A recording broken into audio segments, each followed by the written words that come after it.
सुनिए जी, आपके होटल में कोई बचा हुआ खाना होगा तो वो दे दीजिए हमको। सॉरी सर, मैं ऐसे आपको बचा हुआ खाना नहीं दे सकती। मैडम बात को समझिए ना, वो सामने जो बैठी है हमारी छोटी बेटी है, उसका जन्मदिन है आज। हमसे जिद करी है कि उसको इतने बड़े रेस्टोरेंट में खाना खाना है। आप एक काम करिए, आप हमको अभी खाना खिला दीजिए, अगले हफ्ते हम आपका पैसा दे देंगे जितना बनेगा। देखिए सर, ये रेस्टोरेंट मेरा तो है नहीं, वरना मैं खिलाई देती। हमारे रेस्टोरेंट में ऐसे अलाउड नहीं है। I am really sorry, but मैं कुछ नहीं कर पाऊंगी। तो हम लोग एक काम कर सकते हैं, अभी जो मेरा बेटी मंगाए वो दे दीजिए। उसको पिज्जा और चाउमीन बहुत पसंद है, आपको मंगवा दीजिए।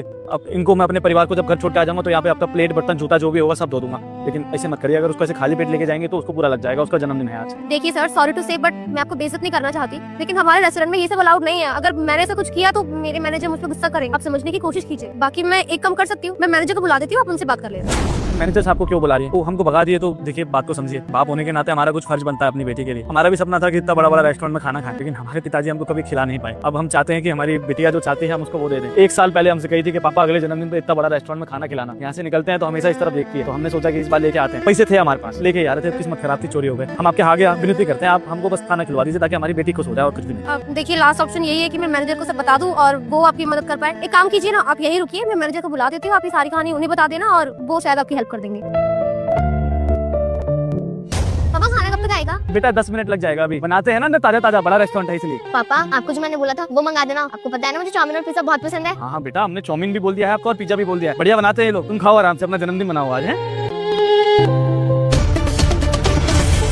सब यही है। आप कुछ बचा हुआ खाना है तो दे दीजिए हमको, नहीं तो एक काम करिए, हमको ना वो खाना खिला दीजिए। हमारी बेटी को चाउमीन और पिज्जा बहुत पसंद है, एक बार वो खा लेगी उसको खुश हो जाएगी। जन्मदिन है साहब उसका, है ना। हम एक काम करेंगे, जब हमारे बच्चा और बीवी यहाँ से चला जाएगा ना, हम यहाँ पे बर्तन धो देंगे, जूता मांज देंगे, सारा की सारा आपकी सफाई कर देंगे। आप जो कहेंगे वो कर देंगे। नहीं तो एक आखिरी ऑप्शन ये है कि आप हमको खाना खिला दीजिए, अगले हफ्ते आपके पैसा लौटा देंगे साहब। आपके आगे हाथ जोड़ते हैं, हमारी बच्चे के सामने हमारी बेइज्जती हो जाएगी साहब। देखिए, बर्तन धोने की जरूरत नहीं है। बाकी हमारे स्टाफ ने आपको बताया होगा कि यहाँ पे इस तरीके का खाना नहीं मिलता है। ये रेस्टोरेंट बहुत महंगा है। अगर आपको अपने बच्चे का बर्थडे मनाना था या उसको पार्टी देनी थी तो यहाँ पर आसपास में सस्ते रेस्टोरेंट भी है, आप वहाँ पर जा सकते थे। और जब आपके पास पैसे नहीं थे तो यहाँ पे आना जरूरी नहीं था ना। आप पूरी तैयारी करे थे, हमारी बच्चे का जन्मदिन है, हमसे पहली बार कुछ मांगे है वो इतना बड़ा रेस्टोरेंट में खाना खाने के लिए। बचपन से हम भी सोचे थे कि ऐसे घुस के अंदर बैठ के अमीरों की तरह खाना खाएंगे, लेकिन हालातों ने कभी ये इजाजत दी नहीं। आज हमारी बच्ची ने जिद करी तो सोचा कि इसको तो खिला दे, हम नहीं खा सकते थे। लेकिन हमें क्या पता था कि हमारी किस्मत हमारा साथ नहीं देगी। वहाँ से इतना बड़ा धोखा हो जाएगा, भगवान हमारा साथ नहीं देगा। देखिए, मैं मानता हूँ, लेकिन अभी आपके हालात ऐसे नहीं है तो आप अपने बच्चे को, अपनी फैमिली को समझाइए कि आपकी जेब में इतने पैसे नहीं है तो इतने बड़े बड़े सपने नहीं देखने चाहिए ना। इससे क्या होगा कि उनकी आदत बिगड़ेगी। आज आप उन्हें इतने बड़े रेस्टोरेंट में खाना खिलाने लाए, आज आप मान लीजिए मैं आपकी मदद कर देता हूँ, आपको खाना खिला देता हूँ, लेकिन आपकी फैमिली को तो ऐसे लगेगा ना कि आपके पास पैसे हैं इसलिए आप इतने बड़े रेस्टोरेंट में खाना खिलाने लाए। और अगली बार आपकी बच्ची फिर जिद करेगी। अगले बर्थडे जब आएगा आपकी बच्ची यही एक्सपेक्ट करेगी कि मेरे पापा मेरे बर्थडे पर फिर मुझे कहीं अच्छी जगह रेस्टोरेंट में लेकर जाएंगे और बड़े रेस्टोरेंट में खाना खिला कर लाएंगे। तो फिर आप क्या करेंगे? तो मेरी बात मानिए और आप अपनी बच्ची को समझाइए कि आपके हालात ऐसे नहीं है कि आप उसे इतने अच्छे रेस्टोरेंट में पार्टी करा सके। प्लीज आप देख लीजिए, कुछ सस्ती जगह ले जाइए। हमारी बेटी ऐसा बहुत समझदार है, उसको पता था कि पापा को अगर हम एक साल पहले कहेंगे तभी पापा पैसा लेके आ पाएंगे। एक साल पहले उन्होंने हमको ये बात बोली। समझती है उसके पापा के हालात और ये भी जानती है कि एक साल में उसके पापा पैसा जुगाड़ लेंगे। आप मुझे पता है आने वाले समय में हमसे कभी जिद नहीं करेगी। जानते हैं क्यों? सतीश कहाँ मर गया? बहरा हो गया है क्या? जी एक बार में सुनाई नहीं देता? 3 बार आवाज दे दी मैंने तुझे। वो खाना खा रहा था। मेरे कैबिन में मेरा टिफिन रखा है, येलो कलर का होगा, लेकर आ। जा, मुंह क्या देख रहा है, लेकर आ। आज की कितनी कॉलिंग कंप्लीट हुई हमारी? यार 97 हो गए, 100 होने वाले हैं। साहब ये लीजिए, इस कंपनी का अटेंडेंस रजिस्टर। हम यहाँ काम नहीं करेंगे, आप हमारा हिसाब कर दीजिए। क्या बदतमीजी सतीश, तुम्हें तरह से अपने बॉस से जॉब छोड़ने की बात कर रहे हो, वो भी अपना रजिस्टर रख के थोड़ा तमीज में रहो। साहब आपको हमारी बदतमीजी दिख रही है और जो लोग इस कंपनी में हमारे साथ बदतमीजी कर रहे हैं वो आपको नहीं दिख रहा है। खैर छोड़िए, आपको भी बताने से कोई फायदा नहीं है। आप हमारा हिसाब कर दीजिए, हम नहीं करेंगे यहाँ काम। देखो सतीश, जॉब छोड़ना कोई मजाक नहीं होता। एक एम्प्लॉय एग्जिट लेता है तो दूसरे की हायरिंग करनी पड़ती है, फिर उसको टीएनसी समझानी पड़ती है, उसकी सैलरी डिसाइड होती है, फिर वो कंपनी में काम करता है और ये एक अच्छा खासा प्रोसीजर होता है जिसमें ऊपर की मैनेजमेंट का भी टाइम वेस्ट होता है। तो तुम्हें अगर कोई दिक्कत है तो उसके बारे में हम बैठ के बात कर सकते हैं। रही बात बदतमीजी की, किसने तुम्हारे साथ बदतमीजी करी है तो मुझे तो बताओ, क्या पता मैं इसके लिए कोई सोल्यूशन निकाल सकूं या जो भी कंसर्न पर्सन है उससे बात करूं इस बारे में। मुझे बात तो बताओ पूरी, सीधा नौकरी छोड़ने का फैसला कर रहे हो। साहब हमको एक बात बताइए, हमारा काम क्या है? सिक्योरिटी देना ना कि दूसरों का पर्सनल काम करना। सदाक्षी मैडम हमसे अपना पर्सनल काम करवाती हैं और आज हम खाना खा रहे थे। ये लीजिए मैम साहब, आपका टिफिन। रुक जा यार, तू कुछ खाने का लाई है? नहीं यार, लेट हो रही थी आज तो, लेके नहीं आई। फिर एक टिफिन में कैसे काम चलेगा? कुछ मंगाऊं बढ़िया सा? मंगवा ले कुछ अच्छा सा। ऐसा कर, फ्राइड राइस विद पनीर और मंचूरियन, यहाँ नीचे शिव ढाबा है ना, उससे करा के लिया जा।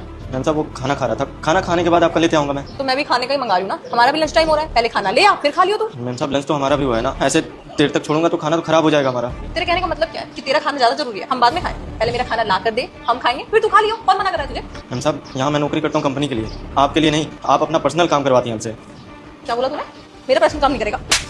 मेरे से बदतमीजी, मेरे से उल्टा बोला तूने। तुझे पता भी है कौन हूँ इस ऑफिस की मैं? यूं जॉब से निकलवा दूंगी तुझे, ज्यादा बोला तो। और वैसे भी 10 मिनट नहीं खाएगा तो मर जाएगा तू। जा और चुपचाप खाना लेकर आ, वरना आज तो थप्पड़ मारा है, मुंह तोड़ के हाथ में दे दूं। निकल। भाव देखो इन गार्डों के। अब आप ही बताइए, इतने सारे लोगों के साथ उन्होंने हमें जलील किया, सबके सामने थप्पड़ मारा। यहाँ काम करना हमारा अच्छा लगेगा? सतीश, अगर तुम जो कह रहे हो बिल्कुल सच है तो मैं इसमें तुम्हारे साथ हूँ। मैंने किसी भी एम्प्लॉय को अपने ऑफिस में राइट नहीं दे रखा है कि वो किसी भी गार्ड से अपने पर्सनल काम कराए, और किसी को हक नहीं है ऐसा कराने का। भाई मैं तुम्हें सैलरी दे रहा हूँ इस ऑफिस की रखवाली करने के लिए, यहाँ पर सिक्योरिटी पर्पस से रखा है तुम्हें, किसी के पर्सनल काम करने के लिए नहीं। लेकिन अगर तुम्हारे साथ ऐसा हो रहा है तो तुम चिंता मत करो, इंसाफ होगा और जिसको सजा मिलनी चाहिए तो सजा भी मिलेगी। प्लीज अब तुम जॉब छोड़ने की बात मत करो, क्योंकि अगर मैंने तुम्हें आश्वासन दे दिया कि मैं तुम्हारा साथ दूंगा तो तुम्हारा भी फर्ज बनता है कि तुम मेरी बात का मान रखो और अपनी ड्यूटी पर वापस लगो। ठीक है साहब, अगर आप कहते हैं तो हम नहीं नौकरी छोड़ेंगे, लेकिन अगर आगे से ऐसा कुछ हुआ ना तो हम आपको बिना बताए नौकरी छोड़ देंगे। ठीक है, अपना रजिस्टर लो, अपनी ड्यूटी पर लगो और शताक्षी से जो भी बात करनी है वो मैं खुद कर लूंगा। तुम्हें अब ये कोई फैसला करने की जरूरत है। हाँ, तुमने ये बहुत अच्छा किया कि तुमने गलत के खिलाफ आवाज उठाई। आगे से जवाब भी देना सीखना, और अगर जवाब ना दे पाओ तो डायरेक्ट आके मुझे बताना, लेकिन किसी से डर के या परेशान होकर जॉब छोड़ने की जरूरत नहीं। ठीक है? ठीक है साहब। आपने बुलाया सर? हाँ शताक्षी, मैं कह रहा था शताक्षी ये टेबल बहुत गंदा हो रहा है, साफ कर दोगी क्या? मैं तुम्हें कपड़ा दे देता हूँ। अब सर आप कैसी बात कर रहे हैं? क्या कैसी बात कर रहा हूँ? तुम्हें टेबल साफ करने को बोल रहा हूँ, मेरे एम्प्लॉय को तुम्हें मेरी बात माननी चाहिए ना, टेबल साफ कर दो। सर लेकिन मैं क्यों साफ करूंगी? आज सुबह ही तो प्यून ने साफ किया है और ये काम मेरा नहीं है सर, सबका काम अलग अलग होता है ना। पर इस कंपनी का ये रूल तो नहीं है ना शताक्षी, यहाँ पर तो ये रूल है कि जो सीनियर होगा वो जूनियर को जो काम बोलेगा वो उसे करना पड़ेगा। सैम तुम आ गए, देखो मैं कैसी लग रही हूँ। क्या वो तुम कहीं जा रहे हो? नहीं कहीं नहीं जा रही। वो क्या है ना सैम, शादी के बाद मैंने अपने ऊपर ध्यान देना ही छोड़ दिया था। मैं सिर्फ सूट सलवार पहनती थी और बिल्कुल नॉर्मल सी रहती थी, लेकिन आज देखो मैं शॉपिंग करके आई हूँ और मैं ड्रेस भी लेकर आई हूँ अपने लिए। कितनी प्यारी लग रही हूँ ना, और मैंने मेकअप भी किया है। हाँ अच्छे लग रहे हो, और इतना अच्छे लग रहे हो कि मंगलसूत्र और सिंदूर लगाना भूल ही गए। एनीवेज ये सब छोड़ो, खाने में क्या बनाया है? मुझे बहुत तेज भूख लगी। खाने में तो कुछ नहीं बनाया, वो मैं आज बिजी थी ना, मैं शॉपिंग पे गई थी, तो जरूरी थोड़ी है कि खाना रोज मैं ही बनाऊं। अच्छा ठीक है, मैं कुछ ऑर्डर कर लेता हूँ, क्या खाऊंगी? अच्छा ये सब छोड़ो ना, मुझे तुमसे कुछ बात करनी है। बोलो। मैं सोच रही थी दूसरी शादी कर लूं या एक बॉयफ्रेंड तो बना ही लूं। आजकल वैसे भी एक्स्ट्रा मैरिटल अफेयर बिल्कुल नॉर्मल हो गया है। वैसे भी तुम पूरे दिन जॉब पे रहते हो तो मुझे कोई तो चाहिए ना। तुम होश में तो हो, शादीशुदा होकर तुम दूसरा बॉयफ्रेंड बनाना चाहते हो, और ये बात तुम अपने पति से बोल रहे हो? मजाक कर रहे हो क्या? कैमरा कहाँ है? प्रैंक कर रहे हो? नहीं सैम, मैंने कोई कैमरा नहीं लगा रखा और मैं कोई प्रैंक नहीं कर रही। ये तो बिल्कुल नॉर्मल सी बात है ना सैम, मतलब आजकल तो ये सब नॉर्मल है यार। एंजॉयमेंट तो सबको चाहिए होती है ना सैम। मैं तो कहती हूँ कि तुम भी एक गर्लफ्रेंड बना लो और मेरा भी बॉयफ्रेंड रहेगा, दोनों खुश रहेंगे। और एंजॉयमेंट तो देखो सबकी लाइफ में होनी चाहिए ना। वैसे भी हमारी लाइफ बहुत ज्यादा बोरिंग हो गई है। तुम दिन भर जॉब पे रहते हो, मैं दिन भर दुकान पे रहती हूँ, फिर रात में आना खाना पीना बनाना, बहुत बोरिंग सा नहीं हो गया है? शताक्षी प्लीज, अरे शादीशुदा लाइफ ऐसी ही होती है, और क्या कमी है हमारी लाइफ में? दोनों अच्छा खासा कमा रहे हैं, तुम भी अपनी अच्छी जिंदगी बिता रहे हो, मैं भी अपनी अच्छी जिंदगी बिता रहा हूँ, इसमें कमी क्या है? और तुम चाहते हो कि हम दोनों अफेयर चलाएं? सीरियसली तुम क्या चाहते हो कि शादीशुदा लाइफ बर्बाद हो जाए हमारी? शताक्षी शादी के बाद ये सब नहीं होता है। शादी के बाद ही एक्स्ट्रा मैरिटल अफेयर होते हैं। अच्छा तुम रुको, मैंने ना अपने लिए बॉयफ्रेंड भी सेलेक्ट कर लिया। मैं बुलाऊं सुशांत? ये कौन है? Meet Sushant, and Sushant he is my husband. Hi. हट, तुम्हारी हिम्मत कैसे हुई किसी लड़के को मेरे घर में बुलाने की? सैम ये घर सिर्फ तुम्हारा थोड़ी है, ये घर मेरा भी है और वो मेरा बॉयफ्रेंड है, तो वो जब चाहे यहाँ पे आ सकता है। और हमारी शादी को 2 साल हो चुके हैं, और 2 साल बाद तुम बॉयफ्रेंड बनाना चाहते हो? सैम चिल यार, 2025 चल रहा है और आज की जनरेशन में ये सब आम बात है। और तुम अकेले क्यों रहोगे? मैंने तुम्हारे लिए भी ना बहुत सुंदर और हॉट लड़की ढूंढी है, अभी बुलाती हूँ। प्रीति, मीट प्रीति। वैसे तुम्हें पसंद आई होगी तो तुम दोनों यहाँ एंजॉय करो, मैं अपने बॉयफ्रेंड के साथ डेट पे जा रही हूँ। चलिए सुशांत, बाय। मैं भी जा ही रही हूँ सर। वैसे भी तुम जैसे घटिया इंसान के साथ कौन ही रहना चाहेगा? तुम्हें बिल्कुल भी शर्म नहीं आई? तुम्हें क्या लगा तुम 2 लड़कियों के साथ ये सब करोगे और हमें पता नहीं चलेगा? जो इंसान अपनी बीवी का नहीं हुआ तो मेरा क्या ही होता। अब तुम्हें रियलाइज होगा कि एक्स्ट्रा मैरिटल अफेयर किसे कहते हैं, धोखा देना किसे कहते हैं। अब तुम्हारी वाइफ तुम्हारी आंखों के सामने एक्स्ट्रा मैरिटल अफेयर चलाएगी, तब तुम्हें पता चलेगा कि दर्द क्या होता है। खैर अब तुम्हें जो करना है करो, पर मुझे आज के बाद अपनी शक्ल मत दिखाना। भैया गोभी कैसे दिए? अरे मैडम राम राम। मैडम आपके साथ एक मैडम आती थी, याद है क्या आपको? देविका की बात कर रहे हो आप? जी मैडम, हम देविका मैडम की बात कर रहे हैं। वो कहाँ रहती है आपको पता है क्या? हाँ मेरे से 2 घर छोड़ के रहती है, मेरी पड़ोसी तो है। क्या हो गया? अरे मैडम क्या बताएं, पहले तो सब्जी ले जाती थी तो पैसे दे जाती, लेकिन पिछले 2 महीने से उधार सब्जी ले जा रही है। और अब फोन कर रहा हूँ उन्हें पैसे के लिए तो फोन ही नहीं उठा रही है। अब सोचिए ये अच्छी बात है, उनके मजबूरी में हम काम आ गए। आज हमें पैसे चाहिए तो फोन नहीं उठा रही है। अब बताइए, यही हमारी रोजी रोटी है, इसी से घर चलता है। अब पैसे लोग ऐसे उधार लगाएंगे तो हमारा घर कैसे चलेगा?